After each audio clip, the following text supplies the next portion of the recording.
Hi, I'm Dr. Steve Grinstead, author of the book Freedom from Suffering, A Journey of Hope, and developer of the addiction-free pain management treatment system. Today I want to talk about the importance of helping people we serve make important decisions about their chronic pain management. One of the biggest problems I run into is people who are desperately trying to find someone who will meet them where they're at, will listen to them, hear their story, understand what they need and what they really want to do to improve their quality of life. Unfortunately, people have not been taught how to communicate with healthcare providers to get their needs met in an effective way. In addition, some people are experiencing problems with their medication.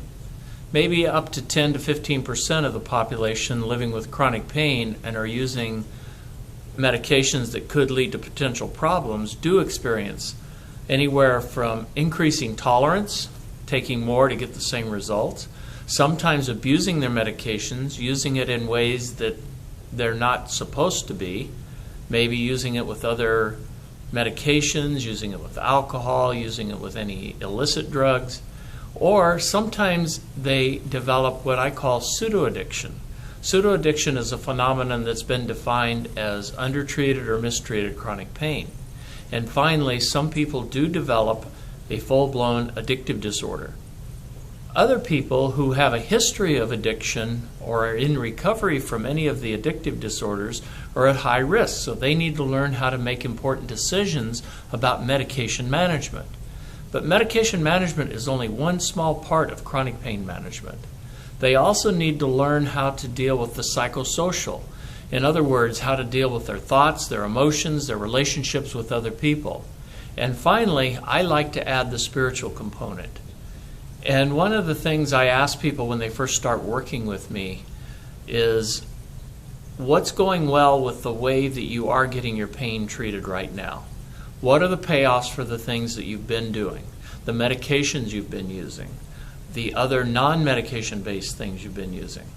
Once I brainstorm with them, then I switch to the next track is, what do you think is the downside if you keep going the way you are and don't get your pain managed more effectively? And then finally, the last two questions are about, what do you think you're going to be facing that would tempt you to deviate from this treatment process I'm working with you on? What could get in the way of you being successful? And then the final question is, what do you think would be the payoff for learning to do this a different way? I believe that knowledge is power. But unfortunately, as Cahill Gibran in The Prophet said, a little knowledge that acts is worth infinitely more than much knowledge that is idle. So I want to encourage people to be knowledgeable and active participants in their own process. I believe my job is to be a coach and a guide and help them make important decisions so they can get their pain management needs met in an effective way. If you're watching this on YouTube, please go to my professional blog at the link below. And also there's a link to check out my book, Managing Pain and Coexisting Disorders, for any of you working with people who are in recovery or people who have become abusive or addictive to their pain medication.